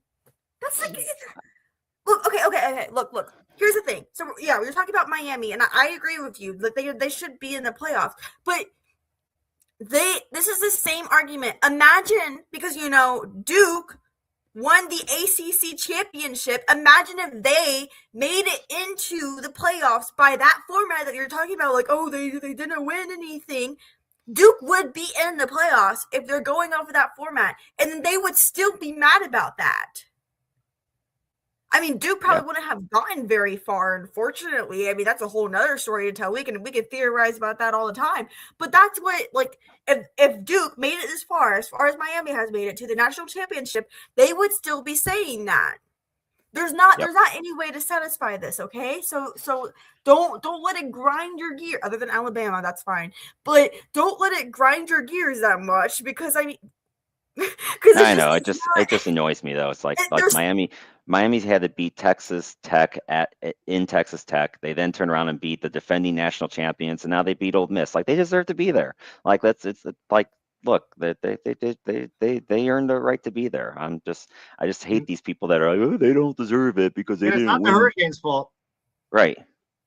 Yeah, this is true. The damn tiebreaker for the ACC screwed Miami. Yeah, how Duke even won that tiebreaker to get in there is I don't know what tiebreaker system they use, but it should be thrown out and never used again. Okay, well, I'm should not have been Miami. With that. I got a little bit. That was just crazy. All right, anything else here? Let's get into some hockey talk, huh? Should we? Because we're already at 6:06 and we still got a lot of good hockey stuff to go here. So let's get going here. We're going to start off hockey with a little bit of sad news. Last week, Glenn Hall passed away. He's a goalie. He played 19 years in the NHL from 1952 to 1971. Played only on 3 teams, but if you recall, back in 1971, there wasn't really that many teams. So that's not that uncommon in that time frame. But he played for Detroit, Chicago, St. Louis. He was really the first goalie to use the butterfly style. Before then, most goalies stood there, and if the puck hit him, great. If it didn't hit him, it went in. But there wasn't a lot of this butterfly style, and the butterfly style is where you kick out your legs so your knees are bent in, so your legs are kind of looking like this underneath your body, and so then you're covering more the lower part of the net than what you would be able to cover when you're just standing there and hoping that your stick or you can kick the leg out in time. Got the nickname Mr. Goalie.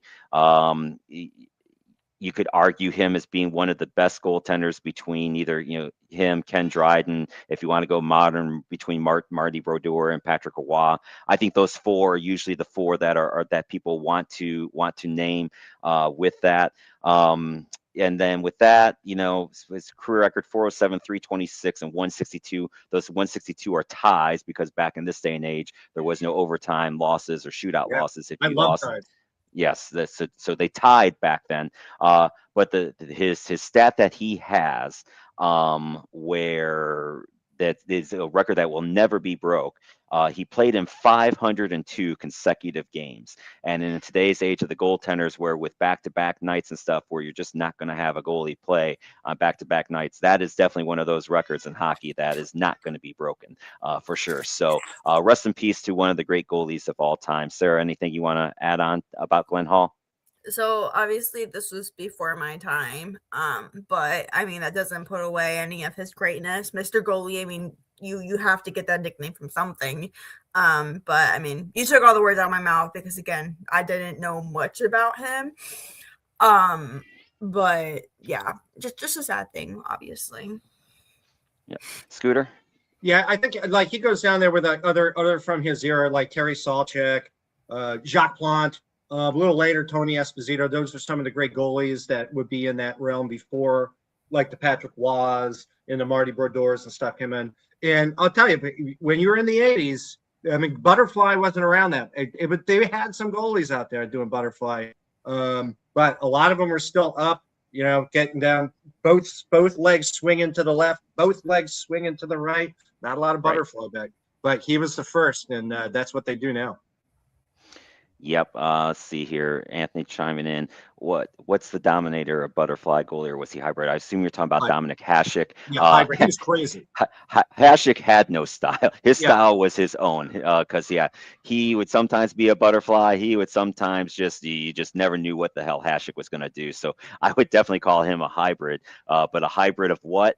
is the fun part with Dominic Hasek for sure. With He was Hasek, crazy. you know, when you hear the thing about like, oh, he's playing on his head, Hasek, he would actually play on. He was playing on his head. You're correct. That Mhm. that was a correct term for him. Then this one here, would you have Bobby Lou ranked in terms of greatest goals? I assume you're talking about Bob Sergei Bobrovsky. Is that? But let me know if Yeah, you're talking he's up there. about if you're talking He's about our Bob. generation, kind of. He let's see. I think the jury is still out for Bob all time. Well, He's he's been on 10th a all great time run. on wins. Right. So let's see how he ends up.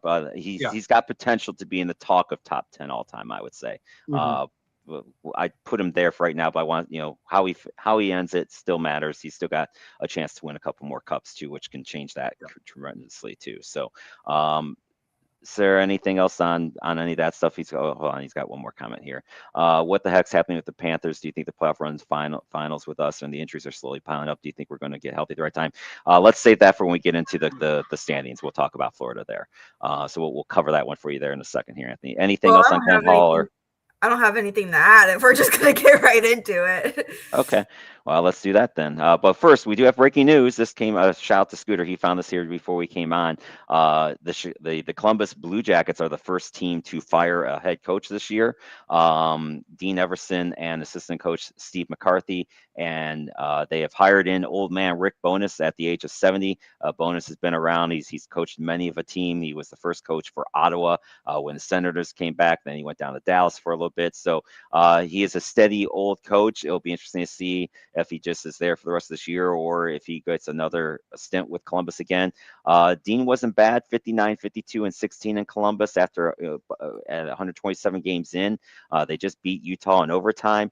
I'm a bit surprised by this one, but Columbus is at the bottom of the standings of the Eastern Conference, so I'm not really sure, what to think of this. Other than we'll see. I don't know if Rick Bowness is the answer per se for Columbus, but it's a veteran voice. He is a little bit more offensive minded, which Columbus seems to need. So we'll see, but that's kind of my thoughts on this one. Not really surprised, but a little bit surprised at the same time. Sarah, anything on this one? Yeah, I mean, this was a little shocking. I mean, I wouldn't say Columbus is having, obviously they're not doing great compared to everybody else, but I mean, look at the E-Friends conference. Look at how built up it is. I mean, we talked about last week, not a single team was below 500.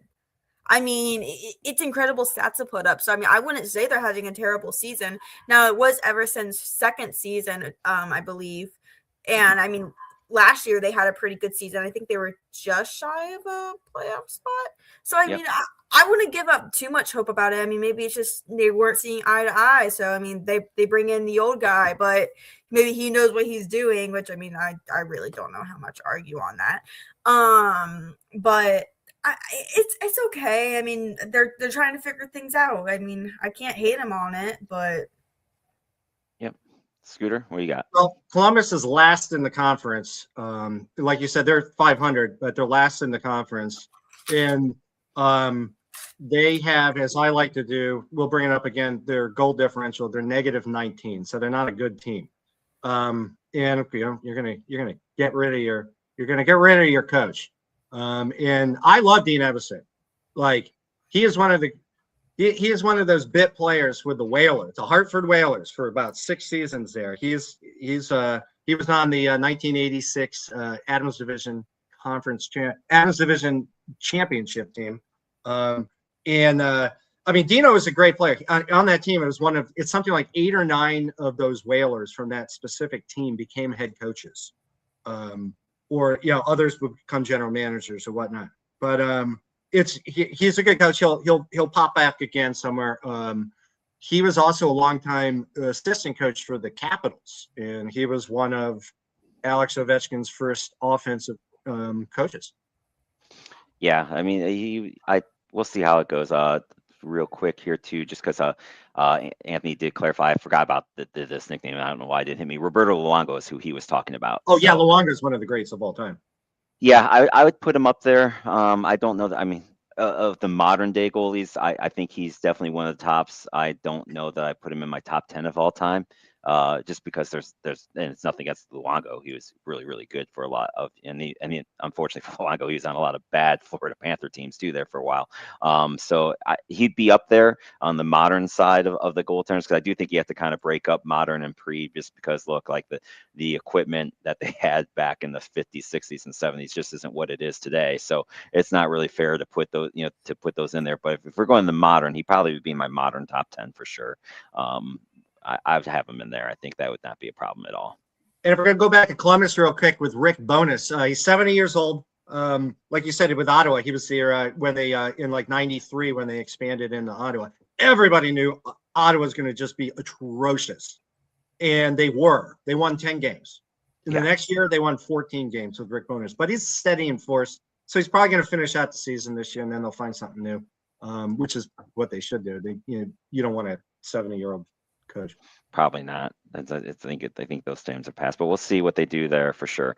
Then finally, we rammed about how terrible the Florida the Florida Winter Classic was down in Miami, and it's nothing against Miami or the venue.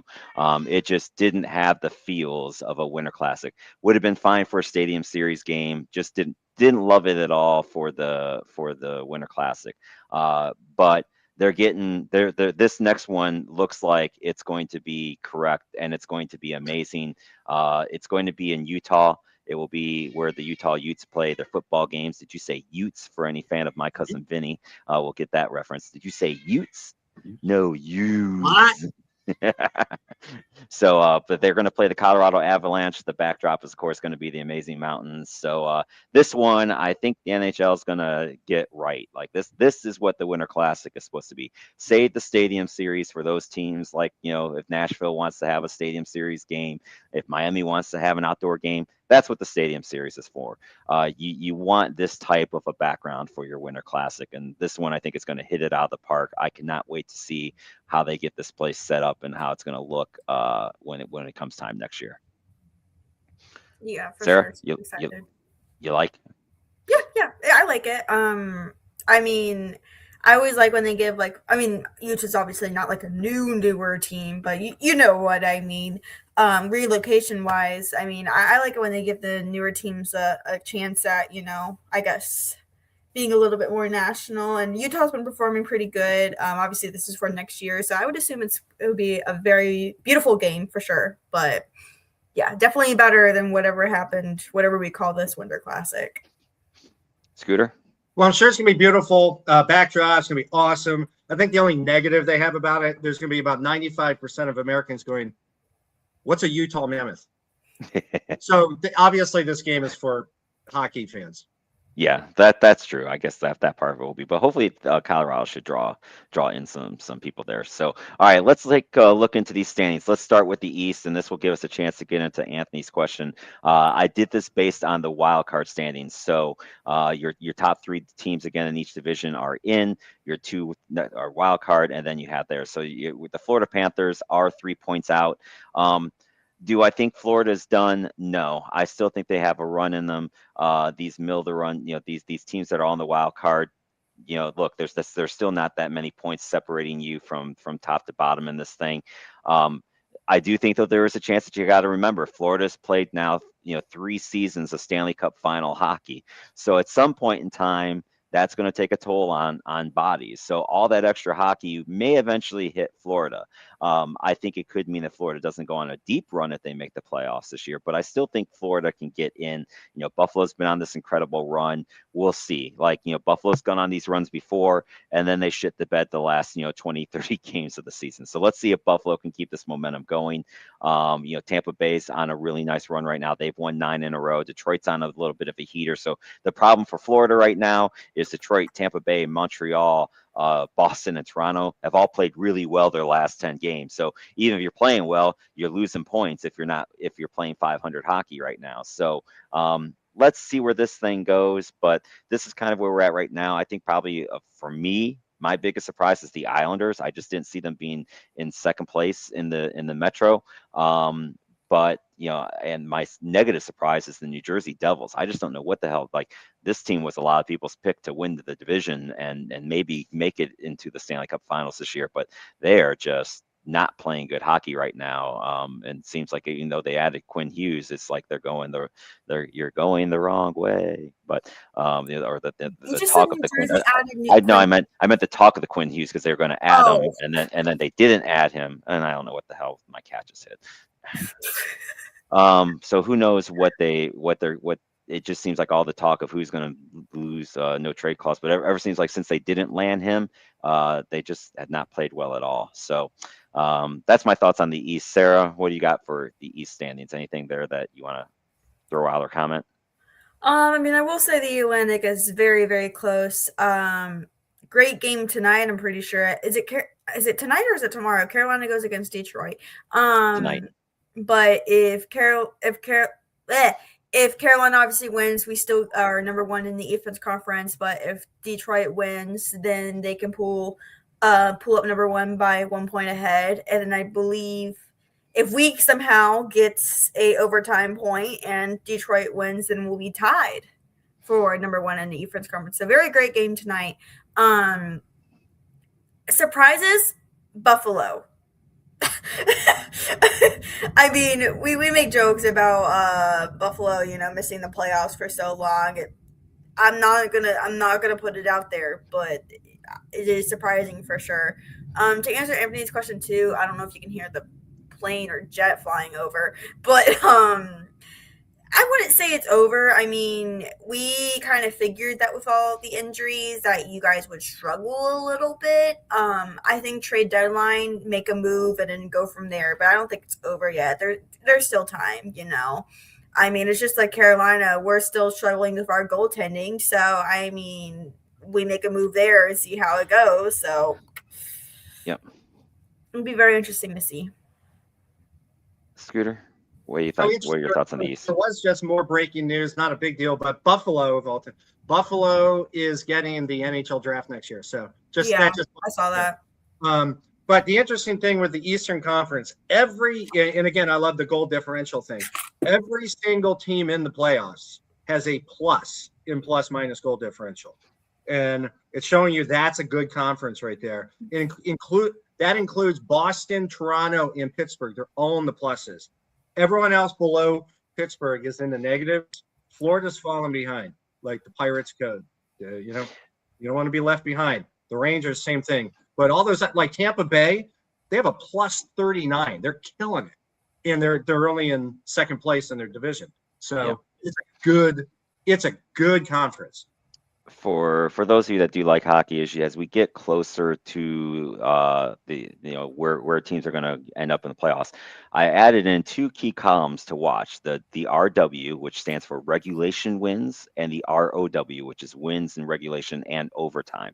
The reason why those numbers matter is because if you have two teams tie, of course, the first tiebreaker is always their head-to-head matchups. But some of these teams, because they play so often or whatever, you could have where they're ties. So the next tiebreaker is wins in regulation.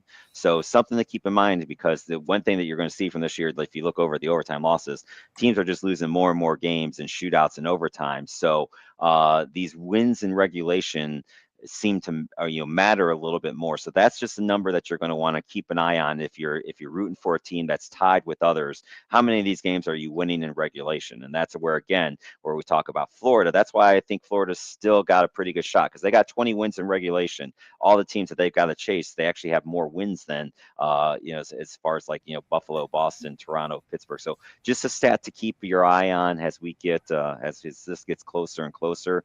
You're going to want to keep an eye on that stat. So, but the Eastern Conference is so wide open. And another thing is, Tampa Bay Lightning, they only played 43 games. I mean, they would be first in the conference if they played 46. We know that they played. Yeah, games played is big right now. You got some teams with games in hand and teams that don't. So that's going to be something to keep an eye on. But I mean, what's still crazy is even the wild card, 52 last is Columbus is last. They're still only 7 points back. I mean, they're in it. Yeah, that's not unforeseen for a team to make up 7 points at this point in time. A couple questions here from Anthony on his Panthers that we'll hit. If I can say here, there it is. Show this one. No, that's not the right one. I went back too far. Where did he go? There it is. Question. So, does he think that the Panthers should trade for depth on defense or the forward position? Let's see what Matt Kachuk looks like when he gets back. He's getting closer because he is skating with the team. Let's see what the forwards look like there. I think you can always use more D. There's never a bad time to add some D talent on the squad. But let's see where Matt Kachuk looks like after a couple games. If he struggles or re-injures himself, which is always a possibility when you're coming off of the injury that he's coming off of. Where he's at from there.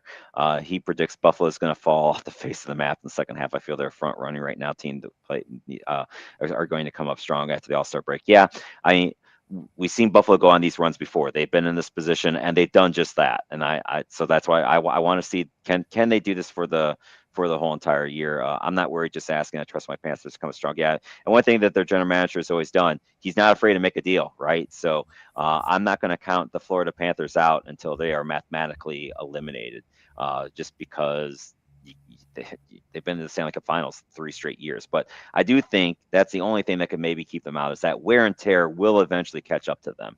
I just think it's going to be once we get to the playoffs, not yet. Anything else on the East you two want to add?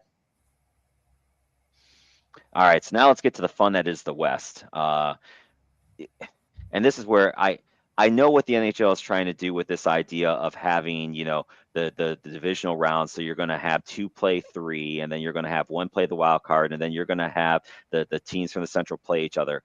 But this is where it's really going to suck this year, because the bottom line is, as of right now, Dallas and Minnesota would have to play in the first round, even though they have the second and third best points in the Western Conference. They would have to play each other because Colorado has lost 4 games in regulation through 44 games, which is just a crazy stat in and of itself. They just keep winning. So it's Colorado, it seems like, in everybody else's game. But then you have the Pacific, where Vegas is in first at 54, and then you got Seattle and LA, which is right there. They're at 48. They're only 6 points out of first. And then you still got Calgary, who, we wrote off for dead a while back, but they're right back in it at 42 points. They're only 6 points out of the wild card now. I think I'll call my surprise the Winnipeg Jets. I did not see them being 17-27. We talk about Connor Hellebuyck being a really good regular season goalie. He's not even been that great in the regular season so far this year. He's had his struggles.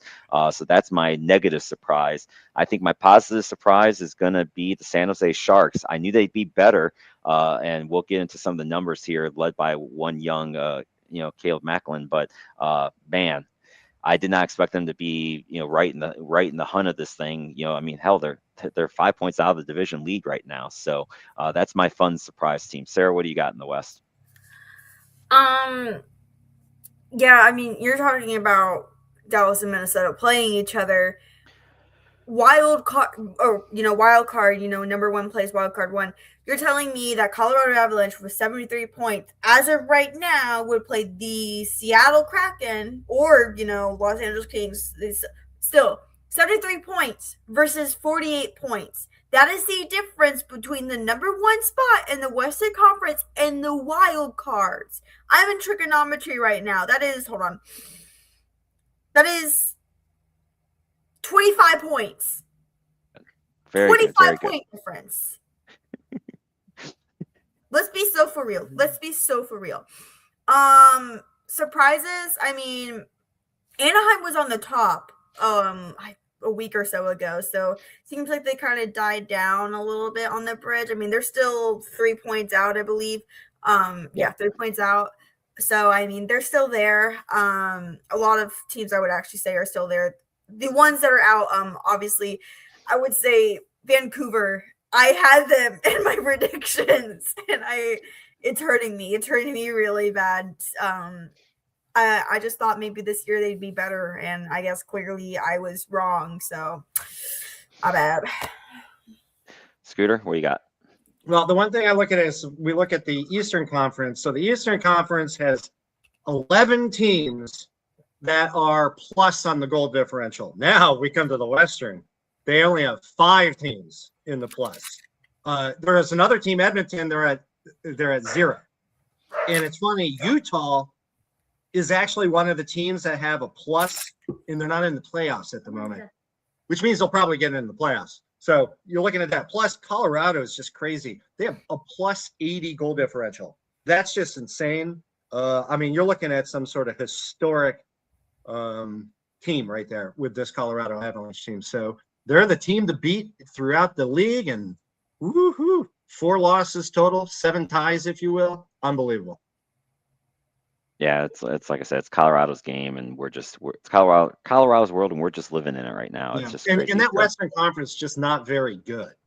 No, Besides those great teams, it's just not very good. It's very top heavy. You got 3 really good teams all in the same division, and then it seems like you got everybody else. But Edmonton does this every year too. They hang around, and then they get it going in the playoff time. So we'll see where that goes. And one thing too to keep in mind too, we get ready for the Olympic break in February. We saw this with the Four Nations tournament last year. You kind of had a pre trade deadline with the Four Nations tournament. Don't be surprised if you see that happen here again. I think we're going to start to see some trades happen here in the next probably 2 weeks before the Olympic break, so these players can get in there, get some practices with their teams, and get ready to go before that. So don't be surprised to start seeing some trades here too. 100% agree. Yep. Let's see what's here. Anthony says, do you guys in Colorado, my pay bro, get the record for most single season wins with the pace?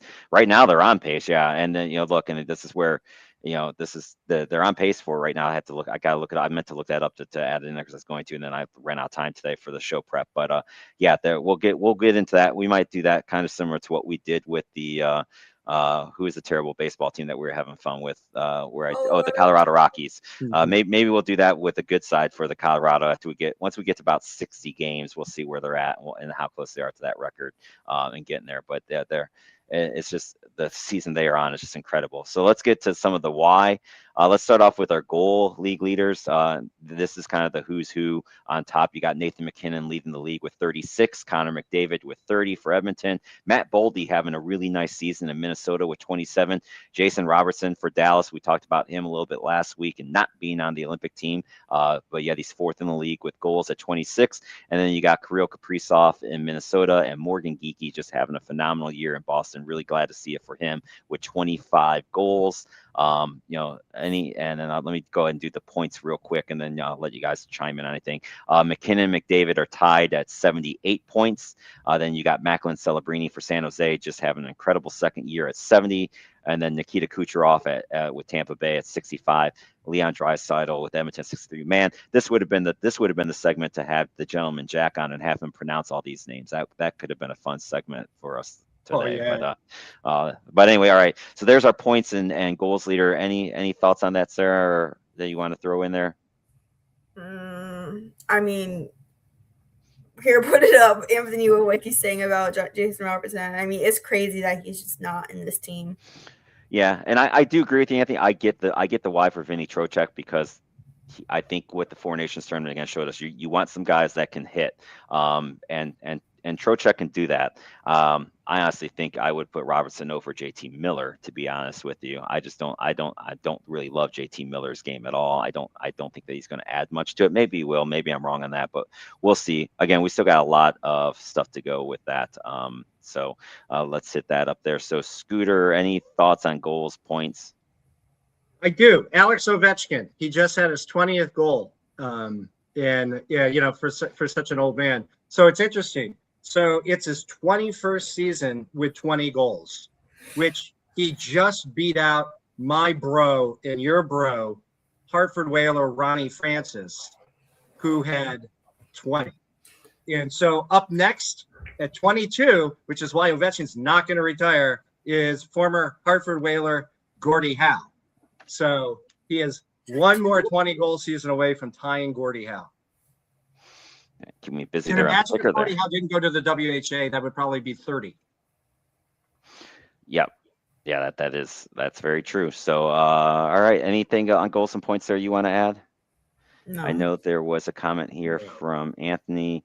Let's see here. What do you have for rookie of the year. It's probably Demidov in Montreal. I think he's probably gonna be. I mean, what's he got? He's got right now. He's got 36 points. Beckett Schenke in Anaheim has 34. Matthew Schaefer's doing what we thought he would do for the Islanders. He's at 29 points. So I think those are probably your three leading one. A wild card. I'll throw Ryan Leonard in there as a wild card. You know, he's having a really good year too. He's at 28 points, and he's a plus 11, which is really impressive more so than anything. So I'll probably go with Demidov in Montreal, and Schaefer right now would be my top two, but still 40 games to play. So there's still plenty of time there. I agree 100%. Yeah, and Demidov, he was my pick in the preseason. Yep. Anthony throws in comparison I've always had for Ovechkin is Peter Bondra. Ovechkin's way better than Peter Bondra. Don't get me wrong. I love Peter Bondra. He was a great, because I lived in the DC area when Peter Bondra was there. He's one of my favorite. Him and Oli the goalie were probably my two favorite Caps the time that I was there. But Ovechkin is way in a different category than Peter Bondra. Yeah, he's he might be 40 pounds heavier than Bondra too. But Bondra was a sniper. I get where he's coming from. Bondra was a sniper, one of the great snipers. But Ovechkin, the best sniper, and it's just a different body. Bondra would never check anyone. Ovechkin's going to go down as he could go down as the leader in career hits in the NHL. Yep. On the goalie side, it's the Colorado 1-2 punch leading the way. Mackenzie Blackwood and Scott Wedgwood. Blackwood has a 2.07, Wedgwood a 2.19. Philip Grubauer, after kind of struggling a little bit towards the end of last year, having a really nice bounce back year for Seattle at a 2.27. Brandon Bussey for Carolina hanging in there with a 2.28, and Jesper Wallstedt leading Minnesota with a 2.28. On the save percentage side, Wallstedt leads the league right now at 928. Grubauer next at 925. Then you got Blackwood at 924. Joseph Wall's been really good for Toronto, coming back from injury at a 921. And then you got Scott Wedgwood at a 917. So those are your leading goalies right now. Logan Thompson is still kind of up there too, but he did have a little bit of a slide down. So we'll see where this all plays out. But if people want to know why Colorado is really good, when you got the leading scorer and you got the two best goalies in the league, you're going to be there. So that's just where you're going to be at. So Grubauer, he was a waiver pickup. Imagine that, a waiver pickup. Yeah, because he's great. Seattle had waived him because he was doing so bad, and no one took him. And then he came back, and now he's back to being the Grubauer that they kind of signed way back when. So, and it's interesting with Philip. He was a draft pick of the Washington Capitals. He's from Germany. He's a German national. He'll probably play on the German team. He won the Stanley Cup with the 2018 Washington Capitals. In fact, he started the first game of that run. He started game one of the playoffs. And then Holtby took over. Yep. Yeah. Well, Holtby, that was a crazy year for him for sure. Let's see here. Anthony asked, "What's Bob's save percentage?" It's surprisingly not that good this year, and I think that's been he's got a 2.90, but his save percentage is down under 90 right now. It's a 0.881, which is not Bob like, that's for sure. So, but again, what he's got going on in front of him hasn't quite been what it's been in years past too. So we'll see where that ends up. But yeah, so he's not even at kind of you want to be 90 or higher. Honestly, that's where I think you're looking at for these NHL goalies. So. Let's get into some Olympic news real quick. We talked about the rink a lot before. Things are looking better. They've had some games that can play there. Now, the first one, they did have a 5-minute break because of some ice issues, which got a good laugh from everyone. But that's not uncommon, especially in the first couple games. You're going to have the ice do different things. The part right now that they're still behind on are the practice rinks. The practice rink is still not done. They have not even done the ice yet for the practice rink. And they're going to need the practice rinks up because these games are going to have 3 games a day on them. So it seems like things are going okay for there. Hold on, that's not where I want to go yet, but that's where we're kind of at on the hockey side of it for the Olympics. And again, February 2nd, folks, that's going to be the show that you want to watch. We're gonna break it all down for you. I started getting my stuff ready today, looking at the women's side of it. It's going to be fun. So let's get get ready for the Olympic hockey. It's going to be good stuff here for sure. So, I mean, they've had since 2019 when they were given the Olympics to build this hockey rink. Let's see here. Anthony putting in here. Do you think eventually European hockey is going to fall? North American hockey is where the rinks are more compact. I don't think it's going to fall. I think, Finland and Sweden, it's always going to have what works for them. Like you're always going to have your leagues, but ultimately the best of the best are going to want to come to the NHL. We'll see what happens this year with the Olympics, and we'll get into that on. Let's save that comment for February 2nd because we can get into the teams a little bit more between Finland and Sweden. Unfortunately, we're not going to have Russia this year. I think that's a miss, but that's a whole different story for a different day for sure. So. I did real quickly want anything on the hockey stuff, guys, before I get into one little thing that I want to finish off on here, which is another fun part of the Olympics, which was this weekend was the U.S. Championship. So the U.S. named all their teams this year. This could be the deepest U.S. contention that's going to be going. There's a good chance that 4 of the 5 divisions we could see gold medals coming home. So the pairs group is, let me pull up my names here because I don't want to get these names wrong here if I can avoid it. Ellie Cam and Daniel O'Shea and Emily Chan and Spencer Howe are going to be on the pair side.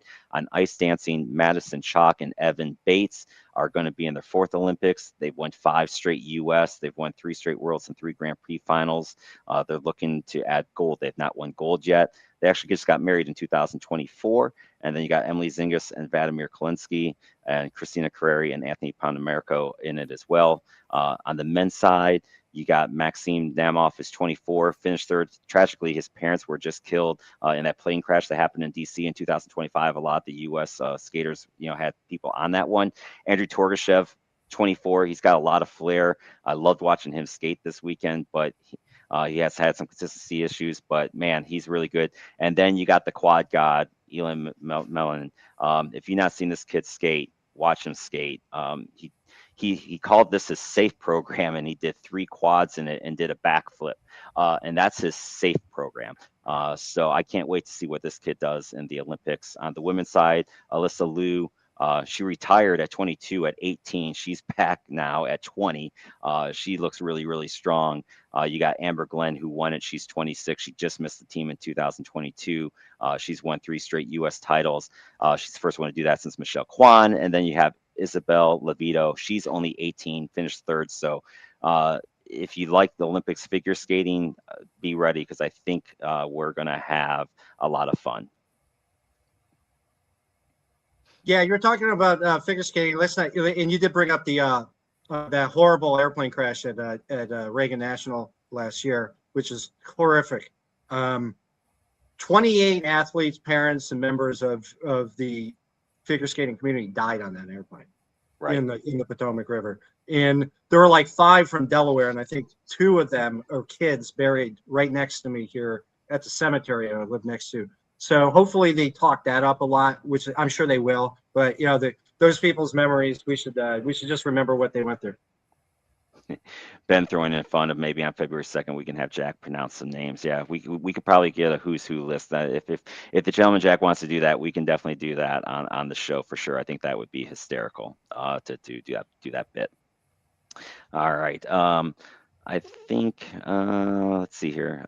I know Anthony threw in a couple more comments here real quick on the hockey side. I'll just throw them up here real quick. No Scandinavian hockey players adjust faster to the NHL because of the way they develop play. They can adjust to North American style hockey quicker. Eastern European, Russians are skill based, but we see Russian players do good all the time too. We'll hit that more on February 2nd, I promise, because we're way overdue here on time here. Any last second thoughts that you guys have to add?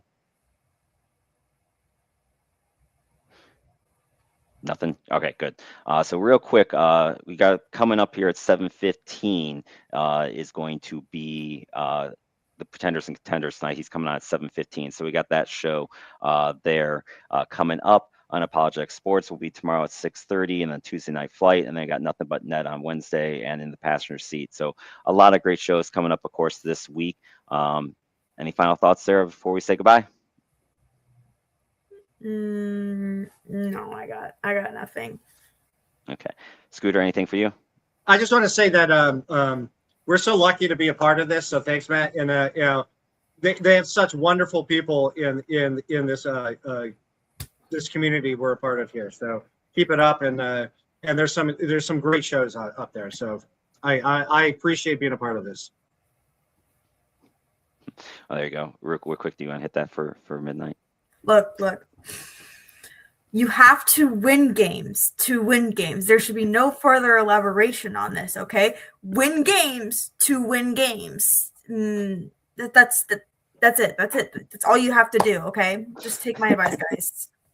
There you go. That's what we're gonna end the show with. So make sure you tell your loved ones that you love them and hug them, because tomorrow's not guaranteed. Hopefully you'll be back here with us next week. And until then, if you're playing a game, make sure you win the game to win the game. Win the game with the win the game. There you go. All right, guys. Take care, everyone. Great show. Appreciate all the comments. We'll see you guys next time.